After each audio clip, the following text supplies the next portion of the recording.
Hello everyone, इस video में हम कक्षा 12वीं भूगोल की पहली पुस्तक मानव भूगोल के मूल सिद्धांत का चैप्टर फर्स्ट मानव भूगोल प्रकृति एवं विषय क्षेत्र को फुल एक्सप्लेनेशन के साथ बहुत ही अच्छे तरीके से पढ़ने वाले हैं। तो बिल्कुल ध्यानपूर्वक आप लोग भी पढ़िएगा, क्योंकि इस चैप्टर से मेरे भाई आपके एग्जामिनेशन में सब्जेक्टिव में भी और ऑब्जेक्टिव में भी दोनों में सवाल पूछे जाते हैं। तो आपको बहुत ही अच्छे तरीके से ध्यानपूर्वक इस चैप्टर को समझना होगा। और मैं आपको शुरुआत में बता दूं कि मैंने इस चैप्टर को पहले भी सॉफ्ट स्टडी चैनल पर पढ़ा रखा है।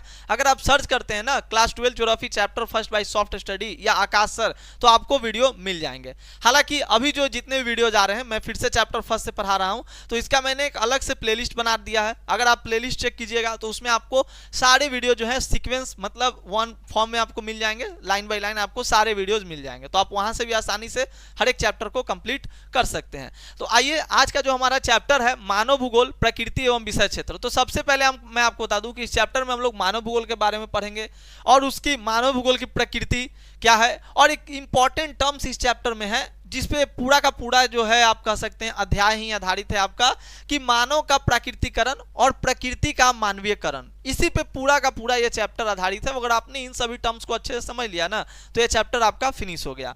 तो मानव का प्राकृतिकरण और प्रकृति का मानवीयकरण। फिर उसके बाद लास्ट जो टॉपिक हम लोग इस चैप्टर में पढ़ेंगे मानव भूगोल का विषय क्षेत्र और उसके उपक्षेत्रों के बारे में। तो ये सारे जो है आपके चैप्टर कंटेंट है। हालांकि चैप्टर कंटेंट आप जब पढ़िएगा चैप्टर को तो आपको सारा चीज समझ में आ जाएगा। देखिए, शुरुआत करने से पहले मैं आपको थोड़ा सा बता दूं कि जब मैं इस चैप्टर को पहले भी जब मैंने पढ़ाया था तो मैंने थोड़ा सा बेसिक से उठाया था, ताकि आपको चीजें जो है वो थोड़ा सा रिवाइज हो जाए और आपने क्लास 11th में जो कुछ पढ़ा था उसके बारे में थोड़ा सा नॉलेज आपको हो जाए। ऐसे आपने क्लास 11th में जो है वो भूगोल का शाब्दिक अर्थ क्या होता है, या भूगोल को दो भागों में बांटा जाता है आपका, एक भौतिक भूगोल, मानव भूगोल। तो भौतिक भूगोल के बारे में आप भली भांति पहले से परिचित हैं, लेकिन मैं थोड़ा सा और आपको जानकारी दूंगा ही दूंगा ताकि आपको रिवाइज हो जाए, क्योंकि 11th का हाल तो सबको पता होता है। तो देखिए, सबसे पहले human geography nature and scope ये हम लोग पढ़ेंगे। तो इसमें एक टर्म्स आता है कि भूगोल का सर शाब्दिक अर्थ क्या होता है, मतलब क्या होता है। अंग्रेजी में अगर देखें तो ज्योग्राफी होता है, और ज्योग्राफी जो वर्ड है ये दो शब्दों से मिलकर बना है, जियो प्लस ग्राफोस। जियो का मतलब होता है भू यानी पृथ्वी, और ग्राफोस का मतलब होता है वर्णन, अध्ययन आप कह सकते हैं, यानी पृथ्वी का अध्ययन।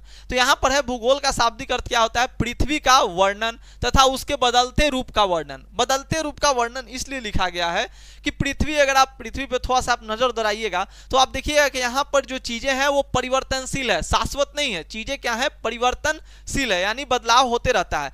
तो जितना कहने में लग रहा है ना कि पृथ्वी का वर्णन, तो पृथ्वी का वर्णन भाई, कोई चीज अगर बदल रहा है तो उसका वर्णन यानी उसके बारे में अध्ययन करना इतना आसान है क्या, नहीं आसान है। तो जितना देखने में लग रहा है कि पृथ्वी का वर्णन, उतना ये छोटा टर्म्स नहीं है, क्योंकि चीजें क्या है, परिवर्तनशील है, इसलिए अध्ययन भी क्या होता है इसका, बढ़ते रहता है, ठीक ना। तो ये है भूगोल का शाब्दिक अर्थ। हालांकि देखिए 11th में तो बहुत भूगोल के बारे में पढ़ना था, और 12th में यानी अभी जो आप पढ़ रहे हैं कक्षा 12वीं में आपको मानव भूगोल के बारे में पढ़ना है। तो छोटा सा टर्म्स है कि भूगोल का शाब्दिक अर्थ आपने पढ़ लिया, उसके बाद आप भौतिक भूगोल के बारे में आपने पढ़ा था, और अभी आपको मानव भूगोल के बारे में पढ़ना है। तो भौतिक भूगोल का मतलब होता है भौतिक पर्यावरण का अध्ययन। भौतिक पर्यावरण यानी आसपास में आप जो भी भौतिक चीजें देख रहे हैं, जैसे आपने पढ़ा था भौतिक पर्यावरण में जलवायु के बारे में, मौसम के बारे में, मृदा के बारे में, इन सब चीजों के बारे में आपने पढ़ा, भौतिक चीजों के बारे में। तो ये आपका भौतिक भूगोल हो गया, अच्छे से एक्सप्लेनेशन किया गया है, तो आप समझिएगा। मानव भूगोल के बारे में भी पढ़ना है। तो सर मानव भूगोल क्या होता है, तो भौतिक पर्यावरण के साथ मानवीय गतिविधियों का क्षेत्रीय अध्ययन, यानी कि भौतिक पर्यावरण को साथ रख के हम लोग मानवीय गतिविधियों का क्षेत्रीय अध्ययन करते हैं। और वैसे भी अगर आप भूगोल को देखिएगा ना तो ये इसमें भौतिक पर्यावरण को आपको साथ लेकर ही चलना पड़ेगा, ठीक ना, क्योंकि पृथ्वी का अध्ययन है। तो इसलिए देखिए, सबसे पहले जो यहाँ पर भूगोल के बारे में बताया जाता है कि आखिरकार भूगोल में लोगों की रुचि कहाँ से आई, तो 1859 में डार्विन नामक व्यक्ति ने on the origin of species नामक पुस्तक लिखी थी, और इसमें उन्होंने जीव के विकास का वर्णन किया था, जिसमें विकास पर पर्यावरण के प्रभाव का उल्लेख किया गया था। और यहीं से क्या हुआ, लोगों में धीरे धीरे जो है भूगोल के प्रति ज्यादा जागरूकता फैली और लोगों की रुचि क्या हुई, भूगोल के प्रति बढ़ने लगी। मानव भूगोल या भूगोल आप कह सकते हैं। 1881 में बकल ने भी एक पुस्तक लिखी थी, history of civilization of England, और इसमें इन्होंने मानव जीवन पर पर्यावरण के प्रभाव का विस्तृत वर्णन किया कि आखिरकार मानव जीवन में पर्यावरण का क्या प्रभाव होता है, इसके बारे में इन्होंने बताया। और एक और पुस्तक जो कि फ्रेडरिक रैडजेल साहब ने लिखा है, और ये इस चैप्टर के समझिए कि हीरो हैं, मेन हीरो कौन है, यही हैं इस चैप्टर के।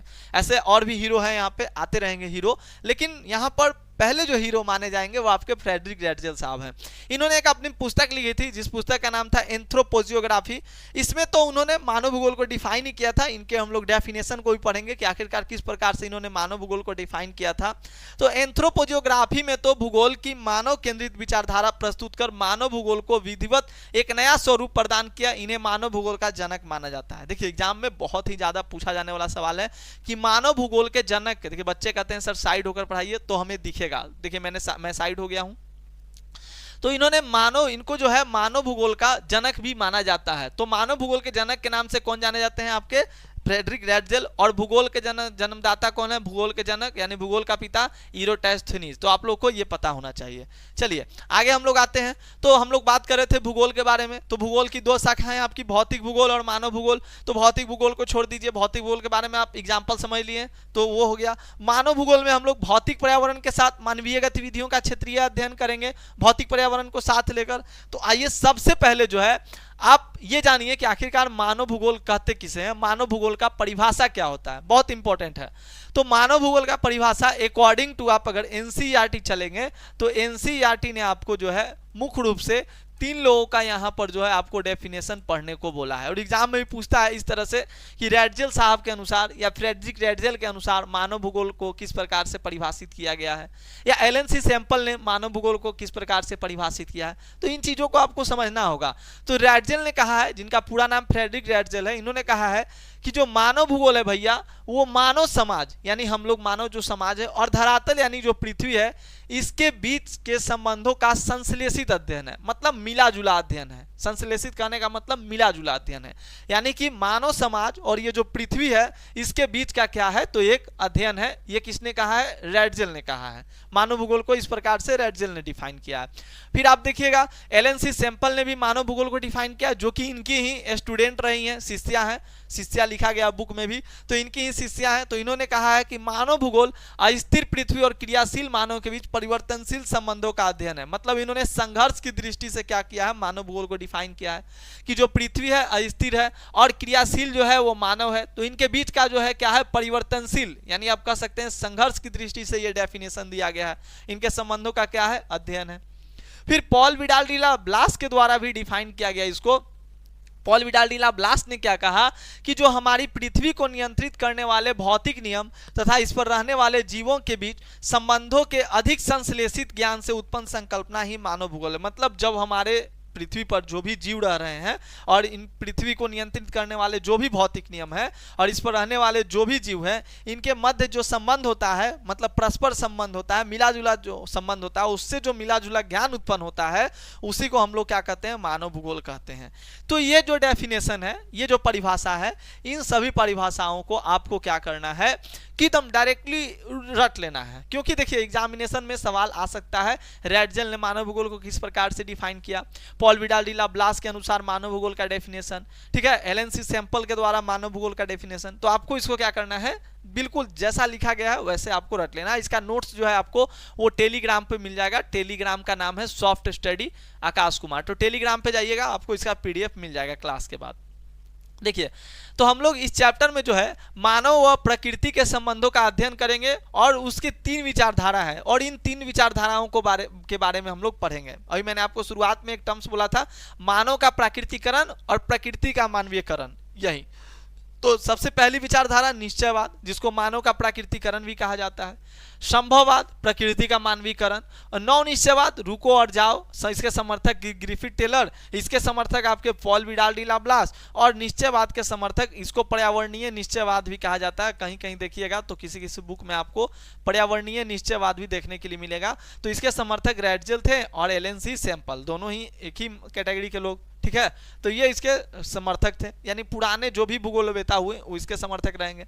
मध्य वाले जो होंगे वो आपके प्रकृति का मानवीयकरण, और इधर आपके रुको और जाओ। तो इन तीनों टर्म्स के बारे में मैं आपको अभी तक इतने अच्छे से समझाऊंगा कि आपको सारा टर्म समझ में आ जाएगा। तो आइए हम लोग शुरू करते हैं। चैप्टर की शुरुआत समझिए कि अब यहीं से हो रही है मेन कंटेंट। डेफिनेशन हो गया, उसके बाद मेन कंटेंट।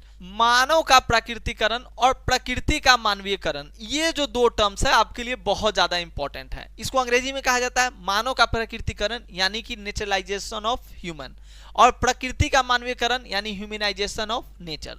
दोनों टर्म्स को बिल्कुल ध्यानपूर्वक रखिएगा, और आपने इसको समझ लिया ना तो पूरा का पूरा चैप्टर आपका क्या हो गया, क्लियर हो गया।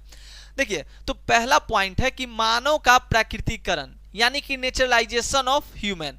इसका मतलब होता है, अगर आप इसको अच्छे से समझिएगा, तो मानव का प्रकृति के अनुसार अपने आप को ढाल लेना, यानी हम जो मनुष्य हैं वो प्रकृति के अनुसार अपने आप को ढालेंगे, प्रकृति के अनुसार ही अपने आप जो भी मतलब कार्य होगा वो सब चीज करेंगे या अपने आप को ढालेंगे। दूसरा टर्म्स है कि प्रकृति का मानवीयकरण, मानव का तकनीकी अपनाकर प्रकृति को अपने अनुसार ढाल लेना। अब देखिए यहाँ पर मनुष्य जो है वो प्रकृति के अनुसार ढल रहा है, और यहाँ पर जो है मनुष्य प्रकृति को अपने अनुसार ढाल रहा है, ठीक ना, प्रकृति को अपने अनुसार ढाल रहा है। तो दोनों टर्म्स को समझिए। ये देखिए मानव का प्रकृतिकरण, आज से 200 साल 300 साल पहले आप चले जाइए तो मनुष्य के पास प्रौद्योगिकी नहीं था, प्रौद्योगिकी का स्तर एकदम निम्न था, प्रौद्योगिकी का कोई स्तर ही नहीं था। तो लोग क्या होते थे, नेचर की बातों को मानने के लिए विवश थे, नेचर के अनुसार ही अपने आप को ढालते थे। अगर बारिश होगी तो बरसात की मार झेलनी है, अगर गर्मी पड़ेगा तो गर्मी आपको झेलना पड़ेगा, ठीक है। तो ये सारा चीज होता था आज से 200-300 साल पहले। मनुष्य जो था, आज भी आप देखिएगा ना तो हमारे यहाँ के जैसे जंगली जो इलाके हैं छत्तीसगढ़ में आप देखिए तो बहुत सारे ऐसी जनजातियां हैं जो कि आज भी अपने आप को प्रकृति के अनुसार ही ढालते हैं, ठीक है, प्रकृति के अनुसार ही डालते हैं। आप एक कहानी पढ़िएगा, एनसीईआरटी में पढ़ाया गया है आपको, बेंदा वाला कहानी आप देखिएगा, थोड़ा सा शॉर्ट टर्म्स में दिया गया उसमें, कि जब वहां पर जड़ी बूटियों के लिए कोई व्यक्ति आता है दूसरे जगह से खोज करने के लिए, तो वहां के जो भी जनजाति लोग होते हैं वो क्या करते हैं, पेड़ पौधों में ही छिप जाते हैं, ठीक है। तो उनके लिए क्या है, वही उनका छिपने का आशियाना है, घर है। तो मानव का प्रकृतिकरण कहने का मतलब कि प्रकृति के अनुसार मनुष्य अपने आप को ढाल लेता था, और प्रकृति का मानवीयकरण कहने का मतलब कि जब तकनीकी यानी जब प्रौद्योगिकी का स्तर जो उच्च हुआ तो मनुष्य ने ही प्रकृति को अपने अनुसार ढाल लिया। जैसे एग्जांपल के टर्म्स में आज देखिए कितनी गर्मी है, लेकिन मैं आपको पढ़ा रहा हूं, एक भी पसीना आपको नजर आ रहा है, नहीं आ रहा है, क्योंकि एसी चल रहा है। तो एसी मनुष्य ने बनाया। अब क्या है, प्रकृति में गर्मी हो रही है, लेकिन हम लोग क्या हो रहे हैं, यहाँ पर अपने आप को मतलब प्रकृति को ही अपने अनुसार ढाल रहे हैं, है ना। तो ये टर्म्स है यहाँ पर आपका, इसको पूरा फुल एक्सप्लेनेशन के साथ पढ़ेंगे। पहला है मानव का प्रकृतिकरण यानी नेचुरलाइजेशन ऑफ ह्यूमन। तो नेचुरलाइजेशन ऑफ ह्यूमन कहने का मतलब हो गया कि मानव का प्रकृति के अनुसार अपने आप को ढाल लेना है। मनुष्य जो है प्रकृति के अनुसार खुद को क्या कर रहा है, ढाल रहा है। देखिए दूसरा पॉइंट यहां पर है कि जब प्रौद्योगिकी का स्तर निम्न था यानी नीचा था, तब मानव प्रकृति के आदेशों के अनुसार अपने आप को ढालने के लिए बाध्य था। इस प्रकार की अन्योन्य क्रिया को पर्यावरणीय निश्चयवाद कहा गया है। बहुत इंपॉर्टेंट टर्म्स यहां पर मैंने बोल दिया, यानी मानव का प्रकृतिकरण को आप दूसरे शब्दों में क्या कह सकते हो भाई, पर्यावरणीय निश्चयवाद भी कह सकते हैं। देखिए इसको मैंने यहाँ पे राउंड कर लिया, ध्यान दीजिएगा। जब प्रौद्योगिकी का स्तर निम्न था, कम था, यानी प्रौद्योगिकी का स्तर कुछ नहीं था, तब मानव प्रकृति के आदेशों के अनुसार अपने आप को ढालने के लिए बाध्य था, विवश था। एग्जाम्पल मैंने समझाया, गर्मी करेगा तो गर्मी का मार झेलना है, ठीक है। यानी हर चीज क्या होता था, प्रकृति को ही देवता मानते थे लोग, उसकी पूजा करते थे, उसकी प्रचंडता से भयभीत होते थे। आप देखिएगा विभिन्न धर्मों में आप देखेंगे तो जितने भी धर्म है सब में जो है सूर्य को, चंद्रमा को, पृथ्वी को, पेड़ को पूजा किया ही जाता है, ठीक ना, पूजा किया ही जाता है, क्योंकि ये पुरानी विचारधारा है। इस अवस्था में मानव प्रकृति की सुनता था, उसकी प्रचंडता से भयभीत होता था और उसकी पूजा भी करता था। यह पर्यावरण को नुकसान किए बगैर समस्याओं को सुलझाने पर बल देती थी। मनुष्य प्राकृतिक संसाधनों पर प्रत्यक्ष रूप से निर्भर रहते थे, यानी कि यह ऐसी विचारधारा थी, ऐसा मतलब विचारधारा था। इसमें मनुष्य जो था वो प्रकृति से डरता था, उसकी प्रचंडता से भयभीत होता था, और इसमें क्या होता था, पर्यावरण को किसी प्रकार से कोई नुकसान नहीं पहुंचता था। कैसे नुकसान पहुंचेगा जी, जब पर्यावरण को नुकसान कैसे पहुंचेगा, जब लोग पर्यावरण को ही अपना सब कुछ मान रहे तो उसको नुकसान पहुंचा सकते हैं, नहीं पहुंचाएंगे, ठीक ना, ये ध्यान देना है आपको। और प्राकृतिक संसाधनों पर ही प्रत्यक्ष रूप से क्या करते थे, निर्भर रहते थे, यानी खाने के लिए वही उनको मिलेगा, कंदमूल फल ही उनको खाने के लिए मिलेगा, है ना। तो ये चीजें आपको समझना होगा।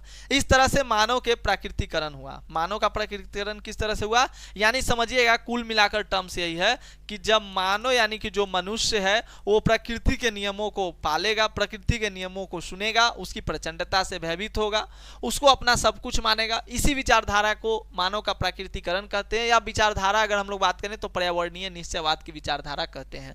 देखिए टर्म्स आया पर्यावरणीय निश्चयवाद, तो मैं क्लियर ही कर देता हूं ताकि आपको किसी तरह से कोई दिक्कत न रहे। देखिए यह पुरानी विचारधारा है, इसके अनुसार जो होता है भौगोलिक संरचना, जलवायु, वनस्पति और जीव जंतु पर्यावरण का निर्माण करते हैं और यही पर्यावरण समाज, राष्ट्र, संस्कृति, जीवन शैली, विकास इत्यादि को नियंत्रित करता है। पर्यावरणीय निश्चयवाद में इस अवस्था में मानव प्रकृति की सुनता था, उसकी प्रचंडता से भयभीत होता था तथा प्रकृति की पूजा करता था। किस विचारधारा में? निश्चयवाद की विचारधारा में। बच्चे कहते हैं सर साइड हट जाइए ताकि मुझे लिखना भी रहता है। हालांकि मेरे भाई मैंने इसका नोट्स जो है टेलीग्राम पे आपको मिल जाएगा, लेकिन मैं साइड से ही पढ़ा रहा हूं। इस अवस्था में प्रकृति के समक्ष मानव निष्क्रिय था, प्रकृति के अनुसार ही मानव स्वयं को ढालता था और इस अवस्था में मानव ने अपने आप को प्रकृति के द्वारा दी गई सुविधाओं के अनुसार ढाल लिया था। इस सामंजस्य को पर्यावरणीय निश्चयवाद कहा गया। यानी कि देखिए दोनों का टर्म्स एक ही है, मानव का प्राकृतिकरण कहिए या पर्यावरणीय निश्चयवाद कहिए। तो देखिए मानव का प्राकृतिकरण क्लियर हो गया होगा, यानी कि ऐसी विचारधारा जिसमें जो है मनुष्य जो है प्रकृति से डरता था, उसकी प्रचंडता से भयभीत होता था, उसकी पूजा करता था और उसी के अनुसार अपने आप को ढाल लेता था। एग्जाम्पल मैंने समझाया कि जो अब 200 साल 300 साल पहले जाइएगा तो लोगों के पास इतनी सभ्यता का विकास नहीं हुआ था। और वैसे भी मैं आपको एक छोटा सा टर्म्स बता दूं कि जब मनुष्य जो है प्रकृति के नियमों को मानेगा ना, तब उसकी संस्कृति का विकास होगा और जब मनुष्य जो है वो आप कह सकते हैं कि संभावनावाद की विचारधाराओं को मानेगा, यानी जब प्रौद्योगिकी को ज़्यादा आप प्रमोट करेगा, ज़्यादा बढ़ाएगा, तब सभ्यता का विकास होता है। ये टर्म्स आपको समझना होगा। तो यहाँ पर फिलहाल निश्चयवाद और पर्यावरणीय निश्चयवाद और ये आपके मानव का प्राकृतिकरण, ये दोनों टर्म्स आपको समझ में आ जाना चाहिए क्या कहता है। क्लियर? आगे देखिएगा, अब है प्रकृति का मानवीयकरण यानी ह्यूमनाइजेशन ऑफ नेचर। अब क्या हुआ कि जैसे जैसे धीरे धीरे प्रौद्योगिकी का स्तर उच्च होते गया, जैसे जैसे टेक्नोलॉजी बढ़ती गई, अब मनुष्य ने प्रकृति को वैल्यू देना ही एकदम कम कर दिया, वैल्यू देना ही खत्म कर दिया और मनुष्य ने संभावनाओं को जन्म देना शुरू किया। जैसे एग्जाम्पल के टर्म्स पे मैंने आपको समझाया कि देखिए पहले क्या था कि पहले ये सब जितना भी सिस्टम आप देख रहे हैं, या आप नदियों पे बांधों का निर्माण अब हो गया, आप देख सकते हैं ना नदियों पे पुल बन जा रहे हैं। तो अब ऐसा इंतजार थोड़ी करना पड़ता है कि बारिश खत्म होगा, बरसात का दिन जब जाएगा, पानी का जल स्तर निम्न होगा, तब हम लोग नदी को पार करेंगे, ऐसा नहीं ना। अब तो बरसात के दिनों में भी नदियों पे पुल बनाए जा चुके हैं, अब आप उससे पार कर सकते हैं। अंतरिक्ष में उपग्रहों का प्रेक्षण आप देख सकते हैं। तो ये सारा चीज आप, तो प्रकृति का मानवीयकरण कहने का मतलब कि मानव का तकनीकी को अपनाकर प्रकृति को अपने अनुसार ढाल लेना। उदाहरण, कृषि नगर, पुलों का निर्माण, महासागरों का समुद्री मार्ग के रूप में उपयोग, अंतरिक्ष में उपग्रह का प्रेक्षण आदि, प्रक्षेपण आदि, ये सब आपको ध्यान रखना है। फिर तीसरा है, समय के साथ मानव बेहतर तकनीक विकसित कर लेता है और पर्यावरण से प्राप्त संसाधनों के द्वारा संभावनाओं को जन्म देता है ना, संभावनाओं को जन्म देता है। लेकिन देखिए एक बात याद रखिएगा, इंट्रैक्शन होता है, इंट्रैक्शन। अगर आप सोचेंगे कि आप प्रकृति से विमुख होकर, प्रकृति से अलग होकर अपना विकास कर लिए तो पॉसिबल है नहीं। जब लोगों ने ऊष्मा के नियमों को समझा, तब ना उन घर्षण और ऊष्मा के नियमों को लोगों ने समझा तो आग का उत्पन्न हुआ, है ना। जब लोगों ने आनुवांशिकता के नियमों को समझा, तब जाकर बहुत सारे जो आपके रोग हैं उसका उपचार यानी दवा मिला। तो ये आप समझ सकते हैं कि आपको प्रकृति के साथ सामंजस्य बनाकर ही रखना होगा। तो यहाँ पर कहता है कि समय के साथ मानव बेहतर तकनीक विकसित कर लेता है और पर्यावरण से प्राप्त संसाधनों के द्वारा संभावनाओं को जन्म देता है, यानी कि यहाँ से ही जो उसको संसाधन है वो प्राप्त होते हैं। प्रकृति अवसर प्रदान करती है और मानव उनका उपयोग करता है तथा धीरे धीरे प्रकृति का मानवीयकरण हो जाता है। यानी प्रकृति जो है, नेचर जो है अवसर प्रदान करती है और मानव उसका उपयोग करता है और धीरे धीरे प्रकृति का मानवीयकरण हो जाता है। अगला है संभावनावाद। तो इसी टर्म्स को कहा जाता है संभावनावाद की विचारधारा, ठीक ना। इसी टर्म्स को यानी प्रकृति का जब मानवीयकरण होता है, मनुष्य ने संभावनाओं को जन्म दिया, इसी को कहा गया संभावनावाद। याद रखिएगा। तो इस विचारधारा के अंतर्गत मनुष्य प्रकृति का दास है पूरी तरह स्वीकृत कर दी जाती है। यानी पर्यावरणीय निश्चयवाद विचारधारा में मनुष्य जो है प्रकृति का दास है, ऐसा माना जाता था कि जो हम मनुष्य हैं वो प्रकृति के क्या हैं, दास हैं, गुलाम हैं।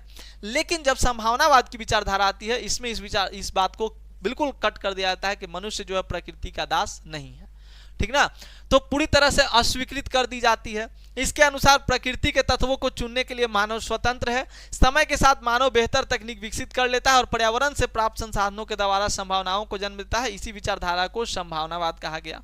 उदाहरण, कृषि नगर, पुलों का निर्माण, महासागरों का समुद्री मार्ग के रूप में उपयोग, अंतरिक्ष में उपग्रह का प्रक्षेपण आदि। प्रकृति अवसर प्रदान करती है, मानव उनका उपयोग करता है और मानव क्रियाओं की छाप चारों ओर नजर आती है। यानी कहने का तात्पर्य है कि संभावनावाद में मनुष्य जब प्रौद्योगिकी का स्तर उच्च हो जाता है तो प्रौद्योगिकी की सहायता से मनुष्य क्या करता है, संभावनाओं को जन्म देता है मेरे भाई, और इसी को कहा गया संभावनावाद की विचारधारा। यानी आप इसको कह सकते हैं, देखिए क्या कहा गया, प्रकृति का मानवीयकरण हो गया, यानी प्रकृति जो है वो मानव के अनुसार अपने आप को ढालने के लिए विवश हो गई। अब यहाँ पर एक और विचारधारा आती है। तीन विचारधारा के मैंने बारे में बताया था। देखिए शुरू में ही मैंने आपको बताया कि यहाँ पर हम लोग मानव और प्रकृति के बीच में हम लोग तीन विचारधाराओं के बारे में पढ़ेंगे। निश्चयवाद की विचारधारा आपने पढ़ लिया, इसके समर्थक रैटजेर और एलेंसी सैंपल। संभववाद की विचारधारा को आपने समझा, पॉल विडाल डी ला ब्लास और प्रकृति का मानवीयकरण। नॉन निश्चयवाद विचारधारा अब आपको समझना है। हुआ क्या, मैटर समझिएगा। मैटर क्या हुआ मेरे भाई कि देखिए जब प्रकृति का मानवीयकरण हुआ और मानव का प्राकृतिकरण जो पुरानी विचारधारा थी, तो जब यहाँ पर संभावनाओं को जब मनुष्य ने जन्म देना शुरू किया ना, तो इतना ना अतिदोहन होने लगा कि क्या कुछ कहा ही नहीं जा सके। तब अमेरिका के एक सुप्रसिद्ध भूगोलवेता आपके ग्रिफिथ टेलर महोदय ने एक नई विचारधारा प्रस्तुत की, नौ निश्चयवाद की विचारधारा।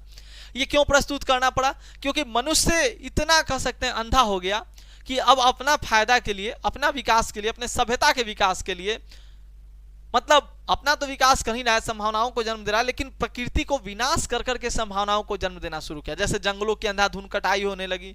तब अमेरिका के सुप्रसिद्ध भूगोलवेता ग्रिफिथ टेलर महोदय ने एक नई विचारधारा प्रस्तुत की, नौ निश्चयवाद की विचारधारा। इसको मध्यमार्गी विचारधारा के नाम से भी जाना जाता है, क्योंकि ये मध्य मार्ग प्रस्तुत करता है। साथ ही साथ इसको रुको और जाओ के अवधारणा के नाम से भी जाना जाता है। रुको और जाओ अवधारणा। रुको और जाओ क्यों, ये भी मैं आपको समझाता हूँ। इसको रुको और जाओ की अवधारणा क्यों कहा जाता है, ये टर्म्स भी आप समझिएगा।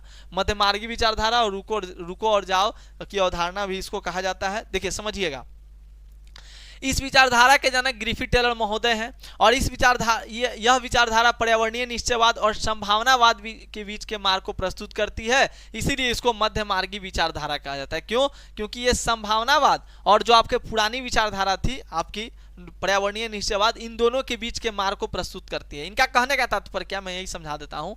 ग्रिफिथ टेलर महोदय ने इस विचारधारा के अंतर्गत ये कहा कि देखिए भैया, आप विकास कीजिए, लेकिन ये बात भी समझिए कि आप प्रकृति के बिना सहायता के कुछ नहीं कर सकते। यानी कि जब आप दोनों का सामंजस्य होगा, नेचर का और मनुष्य के संभावनाओं का, तभी जाकर आपका विकास होगा। अब मान लीजिए कि आप इंडस्ट्रियलाइजेशन कर रहे हैं और पूरा का पूरा पेड़ों की अंधाधुंध कटाई कर दीजिएगा, तो कहीं ना कहीं विनाश का ये है ना, ये कहीं से कदापि जो है वो आप प्रकृति को पूरा विनाश करके अपना विकास कर रहे हैं, ये सही नहीं है।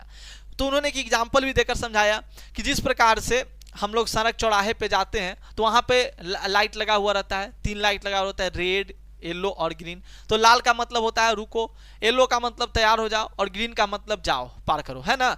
तो वही इन्होंने कहा कि रुको, ठीक है, तुम पूरी तरह से स्वतंत्र नहीं हो, तुमको रुकना भी है, तैयार भी होना है और अपना विकास भी करना है, जाना भी है। तो उन्होंने यहाँ पर ये 3 चौराहे का एग्जाम्पल देकर भी समझाया था, लाल बत्ती, पीली बत्ती और हरी बत्ती का एग्जाम्पल देकर भी समझाया है। ठीक है, तो इस चीज को समझना है। तो यह विचारधारा पर्यावरणीय निश्चयवाद और संभावनावाद के बीच के मार्ग को प्रस्तुत करती है, इसलिए इसको मध्यमार्गी विचारधारा कहा जाता है। और यह पर्यावरण को नुकसान किए बगैर समस्याओं को सुलझाने पर बल देता है। ठीक ना, अपना फायदा तो कीजिए लेकिन पर्यावरण को भी नुकसान मत पहुंचाइए।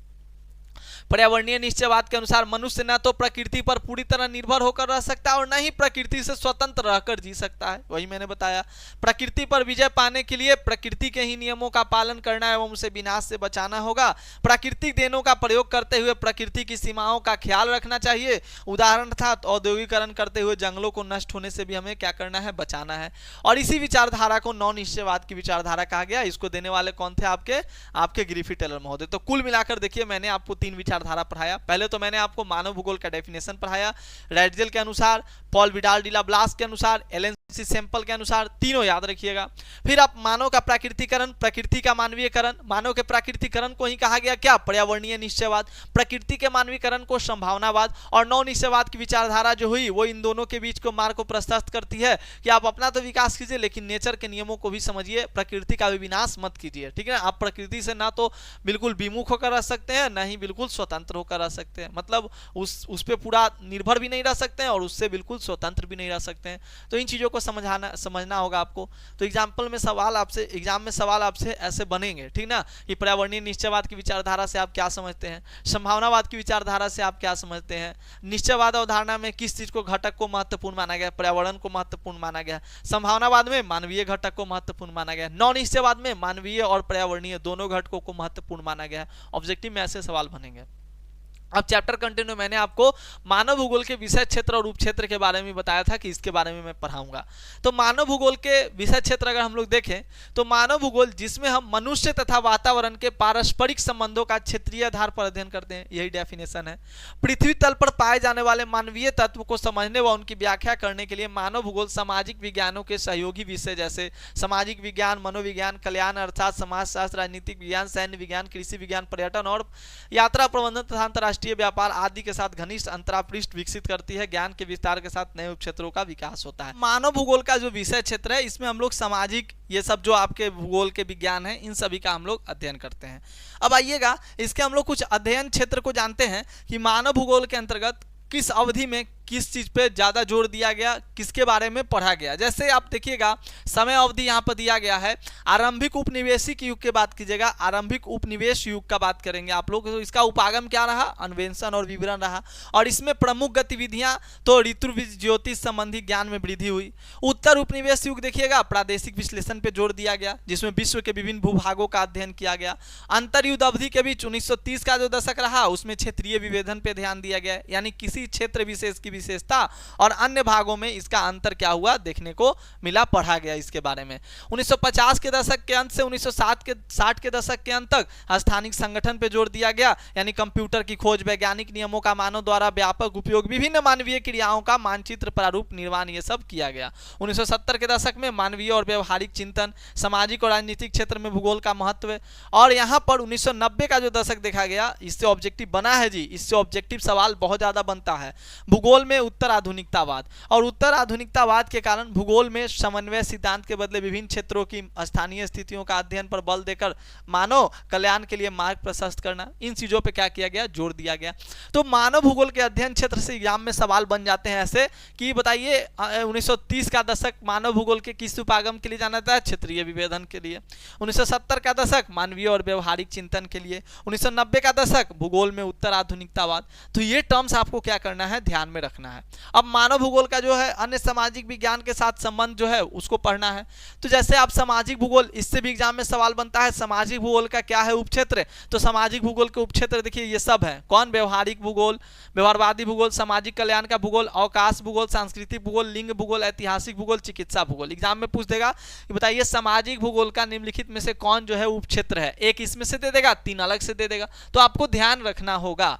उसके बाद यहाँ पर इसी तरह से नगरीय भूगोल, राजनीतिक भूगोल, जनसंख्या भूगोल, आवास भूगोल। जनरली जो सवाल बनता है वो आपका सामाजिक भूगोल से बनता है, राजनीतिक भूगोल से बनता है, और एक आपका आर्थिक भूगोल होगा, इससे सवाल बनता है। पूछ देता है कि बताइए आर्थिक भूगोल का उपक्षेत्र निम्नलिखित में से कौन कौन है। तो पहला आपका यहाँ पर संसाधन भूगोल, कृषि भूगोल, उद्योग भूगोल। तो ये ऐसे इस तरह से आपके एग्जामिनेशन में सवाल क्या होते हैं, आपके एग्जामिनेशन में बन जाते हैं, तो आपको ध्यान देना होगा, ठीक ना। चलिए आगे हम लोग देख लेते हैं थोड़ा सा टर्म्स क्या आता है। राजनीतिक भूगोल हो गया, जनसंख्या भूगोल, आवास भूगोल। तो राजनीतिक भूगोल में जनरली निर्वाचन भूगोल, सैन्य भूगोल, ये सब आपके आ जाते हैं। और यहाँ पर अगर आप देखिएगा आर्थिक भूगोल में आपका संसाधन भूगोल, कृषि भूगोल, उद्योग भूगोल, विपणन भूगोल, पर्यटन भूगोल, अंतर्राष्ट्रीय व्यापार का भूगोल। तो ये सारे टर्म्स आपके क्या हो जाते हैं मेरे दोस्त, आपके एग्जामिनेशन में पूछे जाते हैं। जय सरस्वती माता, कलम निकल गया है। चलिए तो यहाँ पर जब आप इस चैप्टर को देखिएगा, और भी पेन है ना अपने पास, हाँ, यहाँ पर जब आप इस चैप्टर को देखिएगा तो इस चैप्टर में जनरली अगर मैं बात करूँ तो शुरुआत से लेकर लास्ट तक आपको क्या करना है, मानव भूगोल का डेफिनेशन पढ़ना है। उसके बाद मानव का प्राकृतिकरण, प्रकृति का मानवीकरण, वही मानव का प्राकृतिकरण को ही हम लोग क्या कहेंगे, पर्यावरणीय निश्चयवाद कहेंगे। प्रकृति का मानवीकरण, संभववाद या संभावनावाद, नौ निश्चयवाद की विचारधारा, फिर मानव भूगोल का विषय क्षेत्र, उसके अध्ययन क्षेत्र, और उसके बाद सामाजिक विज्ञान के साथ उसका संबंध। तो कुल मिलाकर चैप्टर में यही सब है। तो अगर आपने इन चीज़ों को समझ लिया मेरे भाई तो आपका चैप्टर ये फिनिश है। बाकी अगले क्लास में मैं इस चैप्टर का जो भी क्वेश्चन आंसर है, एक्सप्लेनेशन, वो सब मैं आपको क्वेश्चन आंसर का एक्सप्लेनेशन, ऑब्जेक्टिव क्वेश्चन, ये सब करा दूंगा। और इसका मैं एक प्लेलिस्ट बना दिया हूँ, उसी प्लेलिस्ट में ये सारे वीडियो आ रहे हैं। तो मुझे पूर्णतः विश्वास है कि आपको ये क्लास अच्छा लगा होगा, समझ में आया होगा। वीडियो अगर अच्छी लगे तो वीडियो को लाइक कीजिएगा, चैनल को सब्सक्राइब कीजिएगा और अपने दोस्तों के साथ शेयर कीजिएगा। मिलते हैं हम लोग अगले क्लास में, तब तक के लिए धन्यवाद। जय हिंद, जय भारत।